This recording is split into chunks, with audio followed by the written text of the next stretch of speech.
አድዋ ይህ ስም በኢትዮጵያ ታሪክ መዝገብ ውስጥ ብቻ የተጻፈ ቃል አይደለም። ይህ ስም የአንድ ሕዝብ የልብ ምት ነው፣ የነጻነት እስትንፋስ ነው። ጥቁር ሕዝብ ሰው መሆኑን፣ ክብር እንዳለውና ማንም ሊደፍረው እንደማይችል ለዓለም ያረጋገጠበት፣ ተራሮች የመሰከሩበት፣ ደም እንደ ውሃ የፈሰሰበት የክብር ቀን መጋቢት 1 1888 ዓመተ ምህረት አውሮፓውያን በድንጋጤ የፈዘዙበት፣ አፍሪካውያን ደግሞ አንገታቸውን ቀና ያደረጉበት ያ ቀን። ነገር ግን ብዙዎቻችን የምናውቀው የመጨረሻውን የድል ቀን ብቻ ነው። እውነታው ግን አድዋ የጀመረው ከዚያ በብዙ ዓመታት በፊት ነው። አድዋ የጀመረው በጀግንነት ሳይሆን በሴራ ነው። አድዋ የጀመረው በአፍሪካ አፈር ላይ ሳይሆን በአውሮፓ እብነ በረድ ቤተ መንግሥቶች ውስጥ ነው። ይህ ታሪክ የሁለት ዓለማት ግጭት ነው። የአንደኛው ዓለም በኢንዱስትሪ የበለጸገችው ስግብግብና ወራሪዋ አውሮፓ፣ የሁለተኛው ዓለም በእምነት የተነከረችው በተራራ የታጠረችውና ማንም ወራሪ አሸንፏት የማያውቃት ጥንታዊቷ ኢትዮጵያ። ታሪኩን ከመሠረቱ ለመረዳት የጊዜ ሰረገላችንን ወደ ኋላ እናዞራለን። ወደ 1880ዎቹ፣ ወደ በርሊን። እንግዲያው ሙሉ ትኩረታችሁን ወደዚህ ታሪክ ከማድረጋችሁ በፊት ለአንድ አፍታ ቪዲዮን ላይክ እና ሰብስክራይብ በማድረግ እናም ቪፒኤን በማብራት ቻናላችንን ይደግፉ። ነገር ግን ይህን የምታደርጉት እዚህ የምሠራውን ሥራ በእውነት ከወደዳችሁት ብቻ ነው። በተጨማሪም ከየትኛው የዓለም ክፍል እየተከታተላችሁኝ እንደሆነ እና እናንተ ዘንድስ ስንት ሰዓት እንደሆነ በኮሜንት ላይ ንገሩኝ። ከመላው ዓለም እነማን ከኛ ጋር እንደሚሆኑ ሁልጊዜም በጣም ደስ ይላል። 1884 ዓመተ ምህረት በርሊን፣ ጀርመን። የአውሮፓ ኃያላን መንግሥታት እንግሊዝ፣ ፈረንሳይ፣ ጀርመን፣ ቤልጅየም፣ ፖርቹጋል እንደ አሞራ ተሰብስበው ነበር። ጠረጴዛው ላይ የአፍሪካ ካርታ ተዘርግቷል። ዓላማቸው አንድ ነው፤ የአፍሪካ ቅርጫ፣ the scramble for Africa። ያለምንም እፍረት አፍሪካውያንን ሳያማክሩ ይህ ወንዝ ለኔ፣ ያ ተራራ ላንተ፣ ያኛው ሕዝብ ለኔ እያሉ አፍሪካን ተከፋፈሏት፣ መስመር አሰመሩ። በዚህ ስብሰባ ላይ ግን አንዲት ሀገር በቅናት ትካተል ነበር፤ ጣሊያን። ጣሊያን ገና በቅርቡ በ1861 ዓመተ ምህረት የተዋሃደች እንደ እንግሊዝና ፈረንሳይ ታላቅ መባል የምትፈልግ አዲስ ሀገር ነበረች። ለክብሯ ደግሞ ቅኝ ግዛት ያስፈልጋታል። ግን አፍሪካ አልቃለች። ሁሉም ተይዟል። ፈረንሳይ ምዕራብ አፍሪካን ወስዳለች። እንግሊዝ ምስራቁንና ደቡቡን ይዛለች። የቀረው ቦታ ቢኖር በምስራቅ አፍሪካ ቀይ ባህር ዳርቻ ላይ ተራሮች የከበቧት አንዲት ጥንታዊትና ነፃ ሀገር ብቻ ናት፤ ኢትዮጵያ። ጣሊያን ኢትዮጵያን ፈለገች፣ ግን ኢትዮጵያ ጠባቂ ነበራት። በዚያን ወቅት የኢትዮጵያ ዙፋን ላይ የተቀመጡት ኃያሉ የሰሜን አንበሳ አፄ ዮሐንስ አራተኛ ነበሩ። ዮሐንስ እረፍት የሌላቸው ንጉሥ፣ በግራቸው መስቀል፣ በቀኝ እጃቸው ጎራዴ የያዙ፣ በምዕራብ ከሱዳን ደርቡሾች ማህዲስቶች፣ በምስራቅ ከግብፅ ወራሪዎች ጋር ለዓመታት ሲፋለሙ የኖሩ ንጉሥ፣ በጉራ እና በጉንዳት ጦርነቶች ግብጾችን ያንበረከኩ ጀግና። ጣሊያን ይህንን ታሪክ አታውቅም ነበር። ወደ ኢትዮጵያ ለመግባት የፈለገችው በምጽዋ ወደብ በኩል ነበር። በወቅቱ እንግሊዞች ተንኮል ሰሩ። ፈረንሳይ ቀይ ባህርን እንዳትቆጣጠር በማሰብ እንግሊዝ ለጣሊያን በድብቅ ፈቃድ ሰጠች። ምጽዋን ያዢ፣ እኛ አንቃወምሽም አለቻት። 1885 ዓመተ ምህረት የጣሊያን ወታደሮች ለመጀመሪያ ጊዜ በምጽዋ ወደብ ላይ እግራቸውን አሳረፉ። እኛ ወዳጆች ነን፣ ነጋዴዎች ነን አሉ። ግን ከመሳሪያ ሳጥኖቻቸው ውስጥ ያወጡት ንግድ አልነበረም፣ መትረየስ እንጂ። ይህንን የሰማው የዮሐንስ የጦር አዛዥ የኤርትራ ወይም መረብ ምላሽ ገዢ ራስ አሉላ አባ ነጋ ደሙ ፈላ። ራስ አሉላ የአፍሪካው ጋሪባልዲ፣ የአውሮፓ ጋዜጦች ሳይቀሩ በጀግንነቱ የጻፉለት ሰው። ለጣሊያኑ ጄኔራል መልእክት ላከ። መልእክቱ ግልጽ ነበር። ባህሩ የእናንተ ሊሆን ይችላል። ባህሩ ካበቀበት ቦታ ጀምሮ ግን መሬቱ የኔ ነው።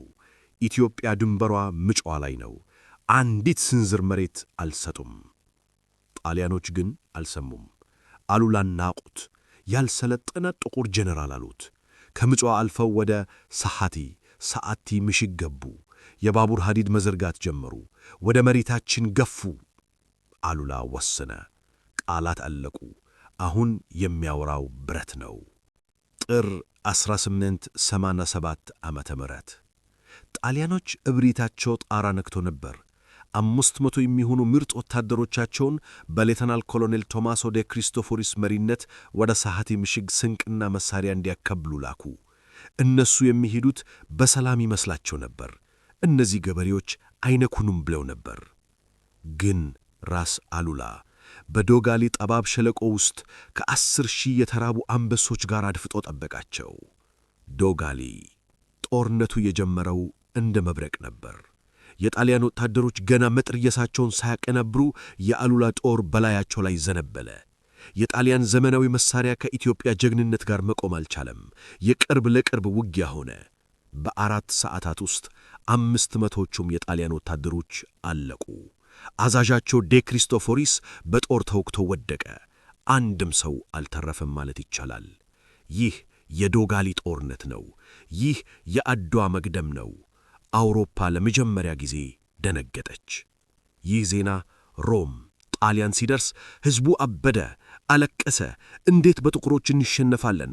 እንዴት 500 ጀግኖቻችን ያልቃሉ? አሉ። የጣሊያን ፓርላማ በአንድ ድምፅ ወሰነ። በቀል እንፈልጋለን። ለዚህ በቀል ሲሉ ነው ለሚቀጥሉት 10 ዓመታት በጀት መድበው የጦር መሳሪያ ገዝተው ትልቅ ሰራዊት አደራጅተው ለአድዋ የተዘጋጁት። ዶጋሊ የጣሊያንን በቀል ወለደ። ነገር ግን በኢትዮጵያ በኩል ደስታው ብዙ አልቆየም። ሰይጣን በሌላ በኩል መጣ። አፄ ዮሐንስ አራተኛ ተወጠሩ። በሰሜን ጣሊያን ቆስላ በቀል ትፈልጋለች። በምዕራብ ደግሞ የሱዳን መሐዲስቶች ደርቡሾች እስልምናን ተቀበሉ እያሉ ጎንደርን አቃጠሉ። አብያተ ክርስቲያናትን አውድመው እየገፉ ነበር። ቤተ መንግሥቱ ጋየ። ዮሐንስ ምርጫ አጡ። ሀገር ወይስ ሃይማኖት? የውጭ ጠላት ጣሊያን መሬቴን ነው የሚፈልገው፣ ደርቡሽ ግን ሃይማኖቴን ነው የሚፈልገው። መጀመሪያ ለሃይማኖቴ ሞታለሁ አሉ። መጋቢት 1889 ዓመተ ምህረት መተማ አፄ ዮሐንስ ጦራቸውን እየመሩ ደርቡሽን ገተሙ። ጦርነቱ የሞት ሽረት ነበር። ኢትዮጵያውያን እያሸነፉ ነበር። የደርቡሽ ጦር እየሸሸ ነበር። ድሉ ለኢትዮጵያ ነበር። ነገር ግን በመጨረሻው ሰዓት አንዲት የጠላት ጥይት ንጉሡን መታች። ንጉሡ ወደቁ። ወታደሩ ንጉሡ ሞቱ ሲባል ተሸበረ። አሸናፊው ጦር ወደ ኋላ ፈገፈገ። ደርቡሾች ተመልሰው መጡ። የንጉሡን አስክሬን አገኙት። ጭካኔ። አንገታቸውን ቆረጡት። ጭንቅላታቸውን በካርቱም ጎዳናዎች አዞሩት። ይህ ቀን ለኢትዮጵያ የጨለማ ቀን ነበር። ሀገሪቱ መሪ አጣች። የሰሜኑ ኃይል ተዳከመ። ራስ አሉላ ብቻቸው ቀሩ። ጣሊያን በሰሜን በኩል በሩ ተከፈተላት። ዮሐንስ ሞተ። አሉላ አቅም የለውም። አሁን ኢትዮጵያ የኛ ናት አሉ። ወደ ሮም ቴሌግራም ላኩ። በሮም ጮቤ ተረገጠ። ነገር ግን እነሱ ያላዩት የናቁት በደቡብ በሸዋ ምድር አንድ ሰው ይህንን ቀን በዝምታና በጥበብ ሲጠብቅ ነበር። ሳህለ ማርያም ወይም ዳግማዊ አፄ ምኒልክ። ምኒልክ ብልህ ነበሩ። ከዮሐንስ ጋር በግልጽ ጦርነት አልገጠሙም። ኃይላቸውን አጠራቅመው ነበር። የዮሐንስን ሞት ሲሰሙ ወዲያውኑ ራሳቸውን ንጉሠ ነገሥት ዘኢትዮጵያ ብለው አወጁ። ጣሊያኖች ፈንደቁ። ምኒልክ ወዳጃችን ነው፣ መሳሪያ የሸጥንለት እኛ ነን፣ አሁን እሱን ተጠቅመን ኢትዮጵያን በዲፕሎማሲ ያለ ጦርነት በወረቀት ብቻ እንይዛለን ብለው አሰቡ። ይህ የተሳሳተ ስሌት ወደ ታዋቂው የውጫሌ ውል ሊመራን ነው። ጣሊያኖች ለምኒልክ የንጉሥነት ስጦታ ብለው ያቀረቡት ውል በኋላ ላይ የአፍሪካን ታሪክ የሚቀይር የጦርነት መንስኤ እንደሚሆን ያወቀ ሰው አልነበረም። አንቶኔሊ የተባለው የጣሊያን ዲፕሎማት በቦርሳ ውስጥ አንቀጽ 17 የተባለች መርዛማ ወረቀት ይዞ ወደ ምኒልክ ጉዞ ጀምሯል። የብዕር ጦርነቱ ሊጀመር ነው። ግንቦት 2 1889 ዓመተ ምህረት ውጫሌ ወሎ። በአጼ ምኒልክ ድንኳን ውስጥ ታላቅ ድግስ ተደግሷል። ጣሊያኖችና የኢትዮጵያ መኳንንት አብረው እየበሉ እየጠጡ ነው። ሁሉም ደስተኛ ነው። ለምን? ምክንያቱም የውጫሌ ውል ሊፈረም ነው። ለአጼ ምኒልክ ይህ ውል የንጉሥነት ማረጋገጫቸው ነው። ጣሊያን መሳሪያ ልትሰጣቸው፣ ቴክኖሎጂ ልታመጣላቸው ቃል ገብታለች። ከአውሮፓ ጋር ወዳጅ ሆንን ብለው አስበዋል። ለጣሊያን ግን ይህ ውል ጓደኝነት አልነበረም፣ ወጥመድ እንጂ። የጣሊያኑ ተደራዳሪ ካውንት ፒየትሮ አንቶኔሊ የኢትዮጵያን ባህል ያጠና፣ አማርኛ የሚችል ነገር ግን ልቡ በክፋት የተሞላ ሰው ነበር። አንቶኔሊ ለሮም መንግሥት በድብቅ እንዲህ ብሎ ጽፎ ነበር። ምኒልክን አጥምጄዋለሁ። ይህ ውል ኢትዮጵያን በሰላም እጃችን ያስገባታል። ውሉ 20 አንቀጾች ነበሩት።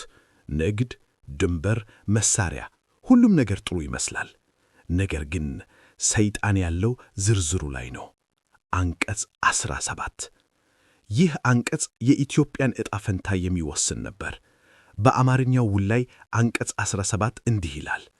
የኢትዮጵያ ንጉሠ ነገሥት ከውጭ መንግሥታት ጋር የሚያደርጉትን ግንኙነት ከፈለጉ ቢቻላቸው በጣሊያን መንግሥት በኩል ማድረግ ይቻላቸዋል። ይህ ማለት ምርጫ ነው። ምኒልክ ከፈለጉ ጣሊያንን ይጠቀማሉ፣ ካልፈለጉ እንግሊዝን ወይም ፈረንሳይን በቀጥታ ያናግራሉ። ነገር ግን አንቶኔሊ በጣሊያንኛው ቅጂ ላይ የጻፈው ሌላ ነበር። La maestà dell'imperatore di Etiopia consente di servirsi del governo di Sua Maestà il Re di Italia። ትርጉሙም የኢትዮጵያ ንጉሠ ነገሥት ከውጭ መንግሥታት ጋር የሚያደርጉትን ግንኙነት በጣሊያን መንግሥት በኩል ማድረግ ይገደዳሉ። ልዩነቱን አያችሁት? በአንድ ቃል ከፈለጉ እና ይገደዳሉ በሚል ልዩነት ጣሊያን ኢትዮጵያን የጣሊያን ጥያኔ ግዛት ፕሮቴክቶሬት አደረገቻት። በጣሊያንኛው ውል መሠረት ምኒልክ የጣሊያን አስተዳደር እንጂ ነፃ ንጉሥ አይደሉም። ምኒልክ አማርኛውን ብቻ ነው ያነበቡት። ፈረሙ። አንቶኔሊ የጣሊያንኛውን ውል ይዞ እንደ ሮኬት ወደ ሮም በረረ። ሮም ደስታ በደስታ ሆነች። ያለ አንድ ጥይት ኢትዮጵያን ገዛን አሉ። ጣሊያን ወዲያውኑ ለዓለም መንግሥታት፣ ለእንግሊዝ፣ ለጀርመን፣ ለፈረንሳይ፣ ለሩሲያ ደብዳቤ ላከች። በውጫሌ ውል አንቀጽ 17 መሠረት ኢትዮጵያ የጣሊያን ንብረት ናት። ከምኒልክ ጋር ጉዳይ ካላችሁ እኛን ብቻ ነው ማናገር ያለባችሁ አለች። አውሮፓ ተቀበለች። እሰይ፣ አንድ ጥቁር ንጉሥ ከመካከላችን አንዱን መምረጡ ጥሩ ነው አሉ። በሮች ተዘጋጉ። ምኒልክ ግን አዲስ አበባ ቤተ መንግሥታቸው ውስጥ ተቀምጠው ምንም አያውቁም ነበር። ንጉሡ እየጠበቁ ያሉት የእንግሊዝንና የጀርመንን የደስታ መግለጫ ነበር። ቀኑ ደረሰ። ምኒልክ ለአውሮፓ ነገሥታት ንጉሠ ነገሥት ሆኛለሁ ብለው ለላኩት ደብዳቤ መልስ መጣ። የእንግሊዝ ንግሥት ቪክቶሪያ መልስ አጭርና መራራ ነበር። የኢትዮጵያ ንጉሥ ሆይ፣ ደብዳቤው ደረሰን፣ ነገር ግን እኛ በቀጥታ ልናናግረዎት አንችልም። በውጫሌ ውል አንቀጽ 17 መሠረት እርሶ የጣሊያን ጥገኛ ስለሆኑ ጉዳይ ካላችሁ ለጠባቂዎቻችሁ ለጣሊያን ይንገሩ አለች። ምኒልክ ደነገጡ።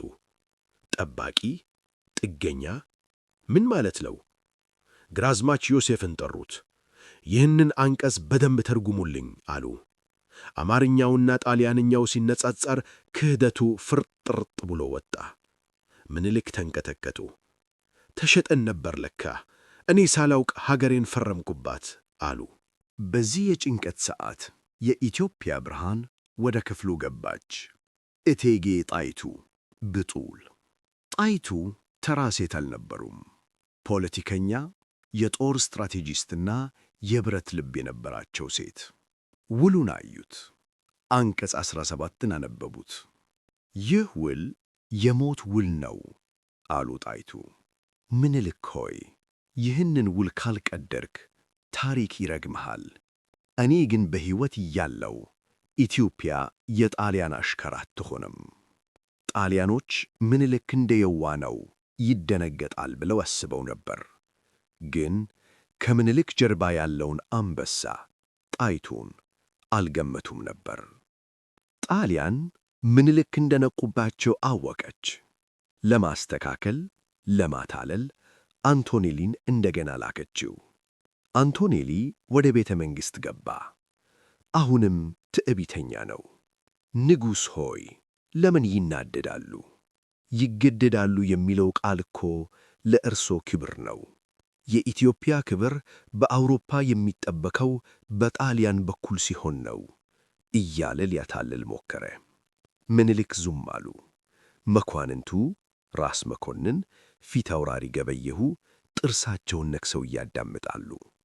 ድንገት እቴጌ ጣይቱ ከዙፋናቸው ተነሱ። ጣይቱ ድምፃቸውን ከፍ አደረጉ። ታሪክ የመዘገበው ንግግር አደረጉ። አንተ አንቶኔሊ፣ ዛሬ ደግሞ ሌላ ተንኮል ልትመክረን መጣህ? ይህንን አሳፋሪ ውል እንድንቀበል ልትደራደረን ትደፍራለህ? ስማ፣ እኔ ሴት ነኝ። ጦርነት አልወድም፣ ደም መፋሰስ አልፈልግም። ነገር ግን ኢትዮጵያ የሌላ ሀገር ሎሌ ሆና ከምትኖር ጦርነትን እመርጣለሁ። አንቶኔሊ ሊናገር ሞከረ። ጣይቱ አቋረጡት። ሂድ ለንጉሥህ ንገረው፣ እግዚአብሔር የሰጠንን ነፃነት ለማንም አሳልፈን አንሰጥም።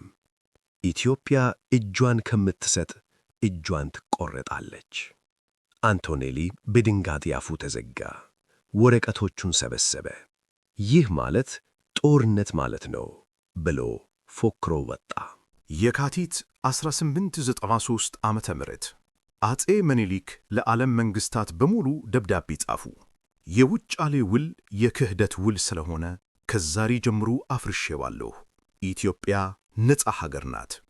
ጣሊያን ይህንን ስትሰማ ክብር ተነካ አለች። ጄኔራል ባራቲየሪን አዘዘችው። ምኒልክን አደብ አስገዛው። ወደ ሰሜን ኢትዮጵያ ግባ፣ አድዋን፣ መቀሌን፣ አክሱምን ያዝ። ዲፕሎማሲው ሞተ። የቃላት ጨዋታ በቃ። አሁን የሚቀረው የብረት ቋንቋ ብቻ ነው። ምኒልክ ዝምታቸውን ሰበሩ። ወደ በረንዳ ወጡ። ከፊታቸው ያለውን ሰፊ ሜዳ ተመለከቱ። ነጋሪት አስመቱ። የክተት አዋጅ ሊታወጅ ነው። መስከረም 1888 ዓመተ ምህረት ጣሊያን የቀይ መስመርን አለፈች። ጀነራል ኦሬስቴ ባራቲየሪ 20,000 ዘመናዊ ጦር የታጠቁ ወታደሮችና 56 መድፎችን ይዞ መረብ ወንዝን ተሻገረ። ባራቲየሪ ትዕቢተኛ ነበር። ለሮም እንዲህ ብሎ ጻፈ። ምኒልክ ፈርቷል፣ ሰራዊት የለውም። የመጣሁት እሱን ይዤ በሮም አደባባዮች ላይ ለመጎተት ነው። ጣሊያኖች መቀሌን ያዙ፣ አምባላጌን ያዙ፣ ወደ ደቡብ እየገፉ ነው። የኢትዮጵያ ሕልውና አደጋ ላይ ወደቀ። አፄ ምኒልክ ግን አልተንቀሳቀሱም፣ ዝም አሉ። ለምን? ምኒልክ እየጠበቁ ነበር። ዝናቡ እስኪቆም፣ ወንዙ እስኪጎድልና ገበሬው ሰብሉን ሰብስቦ ለስንቅ እንዲያዘጋጅ እየጠበቁ ነበር። የአውሮፓውያን ጄኔራሎች ምኒልክ ፈርቷል ሲሉ፣ እሱ ግን ተፈጥሮን እያዳመጠ ነበር። መስከረም 7 1888 ዓመተ ምህረት ጊዜው ደረሰ። ምኒልክ አዋጅ ነጋሪውን ጠሩት። ይህንን ለሕዝቤ ንገር አሉ።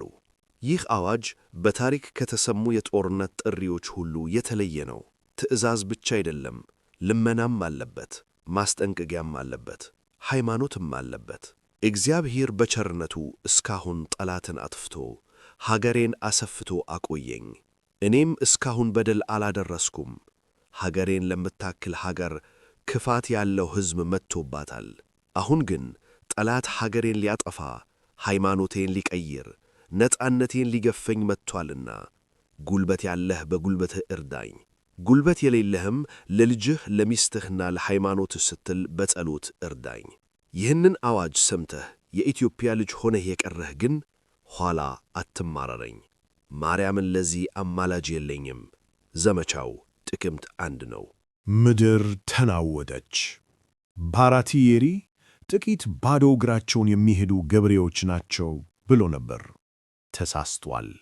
ከጎጃም ራስ ተክለ ሃይማኖት፣ ከወሎ ራስ ሚካኤል፣ ከሸዋ ራስ ዳርጌ፣ ከሐረር ራስ መኮንን ሁሉም ተነሳ። የኦሮሞ ፈረሰኞች፣ የአማራ እግረኞች፣ የትግራይ ተዋጊዎች ልዩነት ጠፋ። ሁሉም አንድ ኢትዮጵያ ሆነ። ይህ ሰራዊት ደሞዝተኛ አይደለም።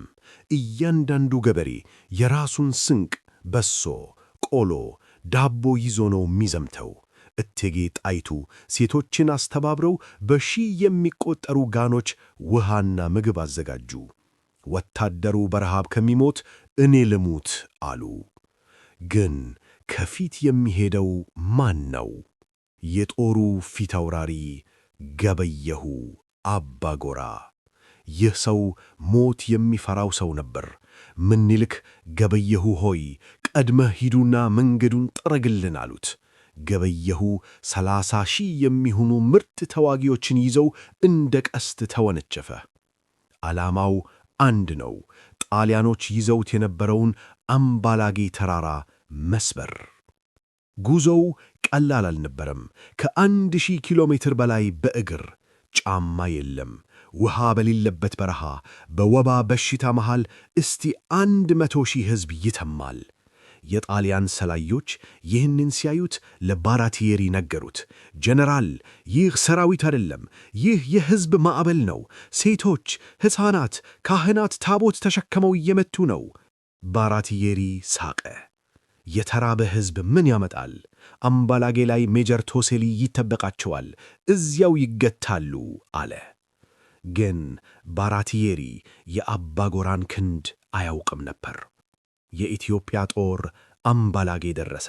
ከላይ የጣሊያን ምሽግ ይታያል። ከታች የተራበ የተቆጣ እና ለመሞት የተዘጋጀ የኢትዮጵያ ገበሬ። የመጀመሪያው ደም ሊፈስ ነው። ታኅሳስ 7 1888 ዓመተ ምህረት አምባላጌ። የጣሊያን ጦር የፊት ደጀን የሆነው ሻለቃ ቶሴሊ፣ ሜጀር ቶሴሊ 2500 የሚሆኑ ምርጥ ወታደሮቹንና የአካባቢውን ተወላጅ ባንዲራዎች ባንዳ ይዞ በተፈጥሮ ምሽግ በሆነው በአምባላጌ ተራራ ጫፍ ላይ መሽጓል። ቶሴሊ ትዕቢተኛ ነበር። እነዚህ ገበሬዎች ይህንን ገደል ሊወጡት አይችሉም፣ ከመቱ እንደ ቀተል እናረግፋቸዋለን ብሎ ነበር። ነገር ግን ከታች በተራራው ግርጌ የኢትዮጵያ ጦር ፊት አውራሪ ገበየሁ አባጎራ ቆሞ ነበር። ከእሱ ጋር የራስ ሚካኤልና የራስ መኮንን ጦር አለ። ገበየሁ ተራራውን አየው፣ ወታደሮቹን ሰበሰበ። ልጆቼ፣ ጣሊያን ከላይ ሆኖ ይተኩስብናል፣ እኛ ግን ክንፍ አለን፣ እንደ ንስር በረን እንደ አንበሳ ነክሰን እናወርዳቸው አለ። ጦርነቱ የጀመረው ገና ጎህ ሲቀድ ነው። የጣሊያን መትረየስ እሳት ተፋ። የኢትዮጵያ ጀግኖች ግን ሞትን ናቁት። አንዱ ሲወድቅ ሌላው እየዘለለ ድንጋይ እየተጠለለ ገደሉን እየቧደጠ ወደ ላይ ወጣ። ቶሴሊ ማመን አቃተው። እነዚህ ሰዎች አይደሉም፣ ሰይጣኖች ናቸው አለ። በ4 ሰዓታት ውስጥ የኢትዮጵያ ጦር የጣሊያንን ምሽግ ሰበረው። የቅርብ ለቅርብ ውጊያ ሆነ። ቶሴሊ ተከበበ። መሸሽ ፈለገ፣ ግን መንገዱ በራስ ሚካኤል ፈረሰኞች ተዘግተዋል። ቶሴሊ በውርደት ከመማረክ ሞትን መረጠ፣ ወይም በጦርነት ወደቀ። 2000 የሚሆኑት ወታደሮቹ በሙሉ አለቁ። አምባላጌ የጣሊያን መቃብር ሆነች። ይህ ድል ለኢትዮጵያውያን አዎ ነጭን ማሸነፍ ይቻላል የሚል ስነ ልቦና ሰጠ። ጄኔራል ባራቲየሪ ዜናውን ሲሰማ ተንቀጠቀጠ። የአምባላጌ ጦር አለቀ፣ የሚቻል ነው አለ። ወዲያውኑ ስልት ቀየረ። ሁላችንም ብንገጠማቸው ይጨርሱናል፣ ወደ ኋላ ማፈግፈግ አለብን አለ። ነገር ግን ምኒልክን ለማዘግየት ሲል ሻለቃ ጋሊያኖን ከእንደሬ ኢየሱስ ምሽግ ውስጥ አስቀመጠው። ጋሊያኖ፣ ይህ ምሽግ አይዳፈርም፣ እዚህ ሁነህ የምኒልክን ጦር አዘገይልኝ፣ እኔ ሄጄ ሮምን እርዳታ እጠይቃለሁ አለው። መቀሌ ጥር 1888 ዓመተ ምህረት ጋሊያኖ በዘመናዊ ምሽግ ውስጥ ነው። የኢትዮጵያ ጦር ምሽጉን ለመስበር ሞከረ፣ ግን አልቻለም። የጣሊያን መደፍ ጠንካራ ነበር። ብዙ ኢትዮጵያውያን አለቁ። ምኒልክ ተጨነቁ። ወታደሪን በከንቱ አልጨርስም አሉ። በዚህ ጊዜ የጦር ስትራቴጂስቷ እቴጌ ጣይቱ መጡ። ጣይቱ ምሽጉን በሩቅ መነጽር አዩት። ወታደሮቹ ውሃ ለመቅዳት ከምሽጉ እየወጡ ወደ ወንዝ ሲወርዱ አዩ። ንጉሥ ሆይ አሉ ጣይቱ፣ ለምን ከድንጋይ ጋር እንዋጋለን? ሰው የሚኖረው በውሃ ነው። ውሃውን ቁረጡባቸው። የውሃው ምንጭ ያለው ከምሽጉ ውጭ ነው። ምኒልክ ተስማሙ። የራስ መኮንንና የጣይቱ ወታደሮች የውሃውን ምንጭ ተቆጣጠሩት። በዙሪያው አጥር አጠሩበት። ጣሊያኖቹ ተቃጠሉ። 1 ቀን አለፈ፣ 2 ቀን፣ 1 ሳምንት። በምሽጉ ውስጥ ያለው ውሃ አለቀ። ዋይን ጠጡ፣ አልኮል ጠጡ። በስተመጨረሻ የገዛ ሽንታቸውን ለመጠጣት ተገደዱ። ከብቶቻቸው በውሃ ጥማት እያለቁ በሰበሱ። ጠረኑ ምሽጉን ሞላው። ጋሊያኖ ተስፋ ቆረጠ። ነጭ ባንዲራ አውለበለበ። እጅ ሰጣለው፣ ውሃ ስጡን። እዚህ ጋር አጤ ምኒልክ ዓለምን ያስደነገ ነገር አደረጉ። ብዙዎቹ ጄኔራሎች እነዚህን ወራሪዎች እንርሽ ናቸው፣ አምባላጌ ላይ ለሞቱት ወንድሞቻችን ደምን በቀል ብለው ነበር። ምኒልክ ግን እምቢ አሉ። እኛ ክርስቲያኖች ነን፣ የተማረከንና የተጠማን ሰው አንገደልም። ደግሞም እነዚህን ሰዎች ብንገዳደላቸው አውሮፓ አረመኔዎች ናቸው ብላ ታጠፋናለች፣ በሰላም እንለቃቸዋለን አሉ። ምኒልክ ለጋሊያኖና ለወታደሮቹ በቅሎ ሰጡ፣ ውሃ ሰጡ። መሳሪያቸውን ብቻ አስቀምደው ወደ ዋናው አዛዣቸው ወደ ባራቴሪ እንዲሄዱ ፈቀዱላቸው። ይህ ድርጊት ለጣሊያን መንግሥት የፖለቲካ ኪሳራ ነበር። ምኒልክ ጨካኝ ሳይሆኑ ስልጡን ንጉሥ መሆናቸውን ለዓለም አሳዩ። ጋሊያኖ ወደ ባራቴሪ ተመለሰ። ባራቴሪ አበደ። እንዴት በጠላት ተለቀህ ትመጣለህ? አሁን ለባራቴሪ መሸሽ አብቅቷል። መቀሌ ወድቋል። አምባላጌ ወድቋል። የሚቀጥለውና የመጨረሻው ምዕራፍ አድዋ ነው። ባራቴሪ ጦሩን ሰብስቦ ወደ አድዋ ተራሮች ሸሸ። ምኒልክ ተከተሉት። ሁለቱም ሰራዊቶች ለወራት ተፋተቱ። ማን ቀድሞ ይተኩሳል? ምኒልክ ስንቅ እያለገባቸው ነው። ባራቴሪ የሮም ጫና አለበት። የከፊት ወር ገባ። ሰዓቱ የቲክ ቲክ ቲክ እያለ ነው። የሞት ቀን ቀረበ። የካቲት 1888 አድዋ። ሁለቱ ግዙፍ ሰራዊቶች ተፋተዋል።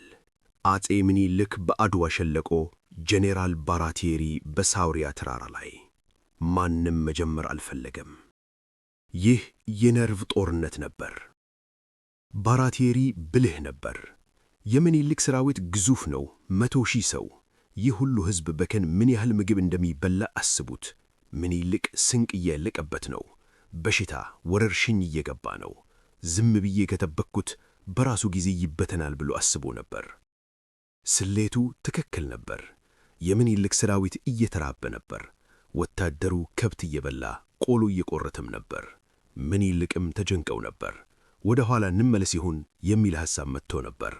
ነገር ግን ባራቴሪ ያልጠበቀው በካርታው ላይ ያላሰፈረው አንድ አደገኛ መሳሪያ ኢትዮጵያውያን እጅ ነበር። የሰለላ መረብ። ባሻይ አወሎም ሐረጎት። ይህ ስም በአድዋ ታሪክ ወርቃማ ቦታ አለው። ባሻይ አወሎም የትግራይ ተወላጅ ሲሆኑ ለጣሊያኖች እኔ ከናንተ ጋር ነኝ፣ ምኒልክን እጠላለሁ እያሉ መረጃ ይሰጡ ነበር። ጣሊያኖች አመኗቸው። ታማኝ ወዳጃችን አሏቸው። ወርቅ ይከፍሏቸው ነበር። ግን ባሻይ አወሎም የአጼ ምኒልክና የራስ አሉላ ዓይንና ጆሮ ነበሩ። የካቲት 28 አርብ ባሻይ አወሎም ወደ ባራቴሪ ድንኳን ገቡ። አንድ መርዛማ ውሸት ነገሩት። ጄኔራል፣ የምስራች! የምኒልክ ሰራዊት ተበታትኗል። ግማሹ እህል ፍለጋ ወደ አክሱምና ወደ ተንቤን ሄዷል። ንጉሡም ነገ ለቅዱስ ጊዮርጊስ ንግስ ወደ አክሱም ጽዮን ሊሄዱ ነው። ካምፓቸው ባዶ ነው። አሁን ካጠቃህ ታሸንፋለህ። ባራቴሪ ዓይኑ በራ። እውነትህን ነው አወሎም አለው። በፈጣሪም ላለሁ። ይህ መረጃ የጣሊያንን ጄኔራል ልብ አሳበደው። ነገር ግን ውሳኔውን ያፋተነው የባሻይ አወሎም ውሸት ብቻ አልነበረም፣ ከባህር ማዶ የመጣ ስድብ እንጂ። በተመሳሳይ ሰዓት በሮም የጣሊያን ጠቅላይ ሚኒስትር ፍራንቼስኮ ክሪስፒ ትዕግስቱ አልቆ ነበር። አውሮፓውያን እየሳቁበት ነው። ጣሊያን ፈሪ ናት፣ ከአፍሪካውያን ጋር መዋጋት ፈርታ ተቀምጣለች እየተባለ ነው። ክሪስፒ ለባራቴሪ አንድ ታሪካዊና አሳፋሪ ቴሌግራም ላከ። ቃላቶቹ እንደ ጅራፍ የሚለበለቡ ነበሩ። ጄኔራል ባራቴሪ፣ ይህ ምን አይነት ወታደራዊ በሽታ ሚሊተሪ ፊስቲስ ነው? ጦርነት የምታካሄደው በወረቀት ላይ ብቻ ነው? ይህ ለጣሊያን ክብር አይመጥንም። ወይ ምኒልክን አጥቃ፣ ወይ ሥልጣንህን ለሌላ ሰው ልቀቅ። ይህ መልእክት ባራቲየሪን አበሳጨው። ክብሩ ተነካ። ፈሪ ተባልኩኝ አለ። የካቲት 29 1888 ዓመተ ምህረት ቅዳሜ ምሽት ባራቲየሪ አራቱን ጄኔራሎቹን ሰበሰበ። ጄኔራል አልቤርቶኒ የአካባቢው ተወላጅ ጦር አዛዥ፣ ጄኔራል አሪሞንዲ፣ ጄኔራል ዳቦርሚዳ፣ ጄኔራል ኤሌና። ምን ይሻላል? ምኒልክ እየተበተነ ነው የሚል መረጃ አለን። የባሻይ አወሎም ውሸት። በሌላ በኩል ሮም እያጣደፈችኝ ነው፣ እንመለስ ወይስ እንውጋ አላቸው። አራቱም ጄኔራሎች በንቀት ተወቀሩ። በተለይ ጄኔራል ዳቦርሚዳ ተነሳ። ክብር ወይስ ሽሽት? ወደ ኋላ መመለስ ውርደት ነው። ማጥቃት አለብን። ምኒልክን ተኝቶ እያለ እንድመሰዋለን። ባራቲየሪ ተሸነፈ። የልቡን ፍርሃት ዋጠ። እሺ፣ ሌሊቱን እንዘምታለን። እሁድ ጠዋት ፀሐይ ሳትወጣ አድዋ ላይ እንገናኝ ብሎ ወሰነ። ይህ ውሳኔ የጣሊያንን ኢምፓየር መቃብር የቆፈረ ውሳኔ ነበር። ሌሊቱ ጨለማ ነበር። የጣሊያን ጦር 200,000 ወታደር፣ 56 ዘመናዊ መድፎች በሦስት አቅጣጫ ጉዞ ጀመረ። ዕቅዳቸው ምኒልክን በመሃል ከበው መጨፍለቅ ነው። ነገር ግን አንድ ትልቅ ችግር ነበር። ካርታው the map። የጣሊያን ካርታ የተሳሳተ ነበር። በአድዋ ተራሮች ውስጥ ኪዳነ ምሕረት ኮረብታ ተብሎ የተጻፈው ቦታና መሬት ላይ ያለው ቦታ ይለያያል። ወታደሮቹ በጨለማው ተራራ ላይ ተጠፋፉ። ግራ የሚሄደው ወደ ቀኝ፣ ቀኝ የሚሄደው ወደ ግራ። ሰራዊቱ ተበታተነ። ግንኙነት ተቋረጠ። በሌላ በኩልስ? በኢትዮጵያ በኩል ሰራዊቱ አልተኛም። እሁድ ስለነበር ንጉሡና ሕዝቡ ለቀዳሲ ቤተ ክርስቲያን ነበሩ። ቅዱስ ጊዮርጊስ ሆይ እርዳን እያሉ ነበር። ነገር ግን የራስ አሉላ ሰላዮች አልተኙም። ጣሊያን እየመጣ ነው የሚል መልእክት ይዘው መጡ። ጎህ ሲቀድ የመጀመሪያው የጣሊያን ሻለቃ ከአድዋ ተራሮች ጫፍ ላይ ብቅ አለ። የዓለምን ታሪክ የሚቀይረው ፀሐይ ልትወጣ ነው። እሁድ መጋቢት 1 1888 ዓመተ ምህረት ጎህ ቀደደ። የአድዋ ተራሮች በወፍራም ጭጋግ ተሸፍነዋል። በዚህ ጭጋግ ውስጥ የጣሊያን ጦር በግራ ክንፍ የተሰለፈው ጄኔራል አልቤርቶኔ አንድ ገዳይ ስህተት ሠራ። ካርታው ኪዳነ ምሕረት ኮረብታ ያለ ቦታ ደረሰ መስሎት ነበር፣ ግን አልነበረም። ያየው ኮረብታ ሌላ ነው። አልቤርቶኔ ወደፊት ገሰገሰ። ከዋናው የጣሊያን ጦር ከዳቦርሚዳና ከአሪሞንዲ በኪሎሜትሮች ርቆ ተገነጠለ። ብቻውን ቀረ። አልቤርቶኔ የት እንደገባ ታውቃላችሁ? ቀጥታ ወደ ኢትዮጵያ ጦር አፍ፣ ወደ ራስ ሚካኤልና ወደ ፊታውራሪ ገበየሁ ምሽግ። የራስ አሉላ ፊታውራሪዎች አዩአችሁ። ጠላት መጣ፣ ጣሊያን መጣ የሚል ጩኸት ሰፈሩን አናወጠው። በዚያን ሰዓት አፄ ምኒልክና እቴጌ ጣይቱ ከነ መኳንንቱ ጋር የቅዱስ ጊዮርጊስን ታቦት ይዘው ቤተ ክርስቲያን ለጸሎት ቆሞ ነበር። ቄሱ ቅዳሴውን አላጠናቀቁም። ጥይቱ ሲጮኽ ጸሎቱ ወደ ጦርነት ተቀየረ። ምኒልክ ቃባቸውን ጣሉ። ንገሩት ለሰራዊቱ አሉ። የመጀመሪያው ግጭት የመሬት መንቀጥቀጥ ነበር። የአልቤርቶኔ 20,000 ወታደሮችና መድፈኞች ተኩስ ከፈቱ። የኢትዮጵያ ፊት አውራሪዎች እንደ ቅጠል ረገፉ። ጣሊያኖች አሸነፍን ብለው አሰቡ። ነገር ግን የኢትዮጵያ ሰራዊት እንደ ንብ መንጋ ነበር። አያልቅም። ከግራ ከቀኝ ከፊት እየሮጡ መቱ።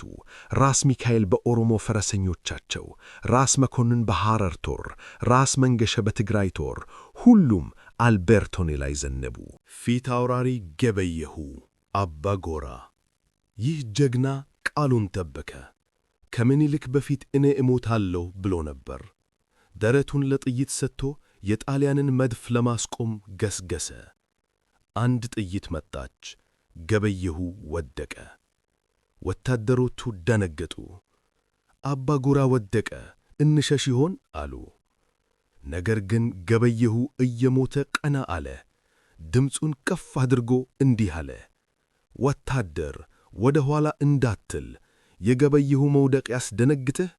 እኔ የሞትኩት ለሀገሬ ነው። ተራመድ፣ ንጉሥን አታስደፍር፣ ገደልኩት ብለህ ዝለለው። ይህ ቃል ሰራዊቱን አሳበደው። ፍርሃት ጠፋ። የኢትዮጵያ ገበሬዎች ወደ ጣሊያን መድፍ እየሮጡ ሄደው መድፈኛውን በጎራዴ ይቆርጡት ጀመር። መድፍ ተቀሙ። ጦርነቱ ሲፋፋም አንድ ተአምር ታየ ይባላል። የቅዱስ ጊዮርጊስ ታቦት ወደ ሜዳው ገባ። ሊቀ ጳጳሱ አቡነ ማቴዎስ መስቀል ይዘው ወታደሩን ይባረኩ ነበር። አቧራው ሰማይ ወጥቷል። ፀሐይዋ ጠፋች። በዚያን ሰዓት ወታደሮቹ ሰማይ ላይ ቀስተ ደመና አዩ። አንዳንዶች ደግሞ ቅዱስ ጊዮርጊስ በነጭ ፈረስ ሲጋለብ አየን አሉ። ይህ እውነትም ይሁን እምነት ውጤቱ ግን አንድ ነበር። የኢትዮጵያ ወታደር ሞትን ናቀው። ከጠዋቱ 4 ሰዓት ጄኔራል አልበርቶኒ ተከበበ። በግራ ራስ አሉላ፣ በቀኝ ራስ መኮንን፣ ከፊት ንጉሡ። የአልበርቶኒ ጦር አለቀ። ጥይት ጨረሱ። የኢትዮጵያውያን በጨበጣ ሃንድ ቱ ሃንድ ኮምባት ገቡባቸው። አልበርቶኒ ተማረከ። የጣሊያን ጄኔራል በአፍሪካ ገበሬ እጅ ወደቀ። ነገር ግን ጦርነቱ ገና አላለቀም። ይህ ገና የመጀመሪያው ዙር ነው። ዋናው የጣሊያን ጦር ዳቦር ሚዳና አሪሞንዲ ገና አልተነከም። እነሱም እየመቱ ነው። አጼ ምኒልክ አሁን የድል አድራጊነቱን ካርድ ሊመዝዙ ነው። የንጉሠ ነገሥቱ የክብር ዘብ ኢምፔሪያል ጋርድ። ቀኑ እኩለ ቀን ሆነ። ፀሐይዋ አናት ትቀጠቅጣለች። ጄኔራል አልበርቶኒ ተማርኳል። ጄኔራል አሪሞንዲ በመሃል ሜዳ ላይ በራስ መኮንንና በንጉሡ ጦር ተጨፍልቆ ሞቷል። አሁን የቀረው አንድ ሰው ብቻ ነው፣ ጄኔራል ጁሴፔ ዳቦር ሚዳ። ዳቦር ሚዳ የሚዋጋው በማርያም ሸዊቶ ሸለቆ ውስጥ ነው። ከዋናው ጦር ተነጥሎ በራስ አሉላ አባ ነጋ ጦር ተከቦ እየተፈጨረጨረ ነው። ባራቴሪ እንደ ከዳው አያውቅም ነበር። አሁን እርዳታ ይመጣልኛል እያለ ተስፋ ያደርግ ነበር። ነገር ግን የመጣለት እርዳታ ሳይሆን የምኒልክ መብረቅ ነበር። አጼ ምኒልክ ጦርነቱ እየረዘመ መሄዱን አዩ። ይህ ነገር ቶሎ ማለቅ አለበት አሉ። የመጨረሻውንና ገዳዩን ትእዛዝ ሰጡ። የሸዋ ፈረሰኞች የት ናችሁ? የቤተ መንግሥት ጠባቂዎች የት ናችሁ? ግቡና ጨርሱት አሉ። 25,000 የንጉሠ ነገሥቱ ፈረሰኞች። እነዚህ ወታደሮች ተራ አይደሉም። የተሰለጠኑ፣ የተገቡና ለንጉሣቸው ለመሞት የተዘጋጁ ናቸው። ወደ ሜዳው ሲገቡ ምድር ተናወጠች። ጣሊያኖች ይህንን ሲያዩ ሽንታቸውን ለቀቁ። ፈረሰኞቹ ጠመንጃ አልተኮሱም። ጠመንጃ ለፈሪ ነው አሉ። ሰይፍና ጎራዴያቸውን መዘው የጣሊያንን ጦር መሃል ለመሃል ሰነጠቁት። የጣሊያን ወታደሮች እንደ ስንዴ ተአጨዱ። ጄኔራል ዳቦር ሚዳ መጨረሻው እንደደረሰ አወቀ። ባራቴሪ ሸሽቷል የሚል መርዶ ሰማ። ዳቦር ሚዳ ግን አልሸሸም። የጣሊያን ጄኔራል ጀርባውን ሰጥቶ አይሞትም አለ። በአንዲት ዋርካ ዛፍ ስር ቆሰለ። ውሃ ተጠማ። ያለችውን የመጨረሻው ውሃ ለወታደሩ አጠጣ። ከዚያም እዚያው ዛፍ ስር ብቻውን አሮጊት ሴት በሰጠችው ውሃ ጉሮሮውን እያረሰ ሕይወቱ አለፈች። አንዳንድ ታሪኮች ኢትዮጵያውያን አሮጊት ውሃ ሰጥተውት ባረከችው ይላሉ። የዳቦር ሚዳ ሬሳ እስካሁን አልተገኘም። አድዋ ዋጠችው። የጣሊያን ዋና አዛዥ ባራቴሪስ ፈርጠጠ። የአድዋን ተራሮች በወታደሮቹ ሬሳ ሞልቶ ሜዳሊያውን እየበጠሰ ጣለ። የጣሊያንን ባንዲራ እያሽቀነጠረ ማንነቱ እንዳይታወቅ ተደብቆ ሸሸ። የሮም ሕልም፣ የቄሳር ልጆች ኩራት በአድዋ አቧራና ጭቃ ውስጥ ተደፋ። በቀኑ 11 ሰዓት ፀሐይ ልትጠልቅ ስትል ጥይቱ ቆመ። ባሩዱ ተነነ። አድዋ ጸጥ አለች። በሜዳው ላይ ከ6000 በላይ የጣሊያን ወታደሮች ሬሳ ተጋድመዋል። 3000 ተማርከዋል። በሺዎች የሚቆጠሩ ቆስለዋል። በኢትዮጵያም በኩል በሺዎች የሚቆጠሩ አባቶቻችን ለነጻነት ሲሉ ወደቁ። እቴጌ ጣይቱ እንደ እናት ወረዱ፣ ውሃ አቀረቡ። ለኢትዮጵያዊውም ለጣሊያኑም ውሃ አጠጡ። ምኒልክ በፈረሳቸው ላይ ሆነው ሜዳውን አዩ። አሸንፈዋል። አውሮፓን አሸንፈዋል። ጥቁር ሕዝብን አኩርተዋል። ግን ጦርነቱ ቢያልቅም ታሪኩ ገና ነው። ይህ ድል ሮም ሲሰማ ምን ይትፈጠር ይሆን? እና የአድዋ ድል ለዓለም ጥቁር ሕዝብ ያስተላለፈው መልእክት ምንድን ነው? ሮም፣ ጣሊያን፣ መጋቢት 1888 ዓመተ ምህረት የአድዋ ድል ዜና ልክ እንደ መብረቅ ሮም ከተማን መታት። ባራቲየሪ የላከው ቴሌግራም አጭር ነበር። ሰራዊታችን አለቀ፣ ተሸነፍን። ጣሊያኖች ማመን አቃታቸው። እንዴት ባዶ እግራቸውን የሚሄዱ አፍሪካውያን የቄሳርን ልጆች ያሸንፋሉ አሉ። ሐዘኑ ወዲያውኑ ወደ ቁጣ ተቀየረ። የሮም፣ የናፖሊ እና የሚላኖ ሕዝብ አደባባይ ወጣ። ነገር ግን የወጡት ኢትዮጵያን ለመርገም አልነበረም። የወጡት የገዛ መንግሥታቸውን ለማውረድ ነበር። የጣሊያን ተማሪዎች ሮም ዩኒቨርሲቲ ላይ ቆመው ምን ብለው ጮኹ መሰላችሁ? ቪቫ ምኒልክ! ቪቫ ምኒልክ! ለምኒልክ ድል ይሁን! ጠቅላይ ሚኒስትር ክሪስፒ ያ ምኒልክን የወታደራዊ በሽታ ያለው ሰው ሕዝቡ ነፍሰ ገዳይ ያለ ድንጋይ ወረወረበት። በውርደት ሥልጣኑን ለቀቀ። መንግሥቱ ፈረሰ። የኢትዮጵያ ክንድ በሺህ ኪሎ ሜትሮች ርቀት ላይ ያለውን የአውሮፓ መንግሥት ገለበጠው። አዲስ አበባ ጥቅምት 1888 ዓመተ ምህረት ጣሊያን አዲስ ተደራዳሪ ላከች። ዶክተር ኔራዚኒ አሁን ትዕቢት የለም፣ አሁን ማንም ይገደዳሉ የሚል ቃል አይጠቀምም። አሁን አንቀጽ 17 የለም። የአዲስ አበባ ውል ትሪቲ ኦፍ አዲስ አበባ ተፈረመ። በዚህ ውል ላይ ጣሊያን አንድ መራራ እውነት ተቀበለች። የውጫሌ ውል ፈርሷል። ኢትዮጵያ ነፃ፣ ሉዓዊት እና የማንም ሀገር ጥያኝ ያልሆነች ሀገር ናት። ይህ ፊርማ አፍሪካን ቀየራት። አውሮፓውያን ሁሉ ይህንን አዩ። እንግሊዝ፣ ፈረንሳይ፣ ሩሲያ፣ አሜሪካ ተራ በተራ መጡ። የጥቁር አንበሳን እንውቀው ብለው አዲስ አበባ ላይ ኤምባሲያቸውን ተከፈቱ። አጼ ምኒልክ እና እቴጌ ጣይቱ ኢትዮጵያን በዓለም ካርታ ላይ በማይጠፋ ቀለም ጻፏት። ነገር ግን የአድዋ ድል ለኢትዮጵያ ብቻ አልነበረም። በካሪቢያን፣ በአሜሪካ እና በቅኝ ግዛት ቀንበር ስር ያሉ አፍሪካውያን ይህንን ዜና ሲሰሙ ራሳቸውን ቀና አደረጉ። ጥቁር ሰው ነጭን ማሸነፍ ይችላል የሚለው እውነት ተረጋገጠ። አድዋ የአፍሪካውያን የነጻነት መጽሐፍ ቅዱስ ሆነች። ለዚህ ነው ዛሬ ጋና፣ ሴኔጋል፣ ማሊ እና ሌሎች በርካታ የአፍሪካ ሀገራት ነጻ ሲወጡ ባንዲራቸውን ከኢትዮጵያ ባንዲራ ከአረንጓዴ፣ ቢጫ፣ ቀይ የቀዱት።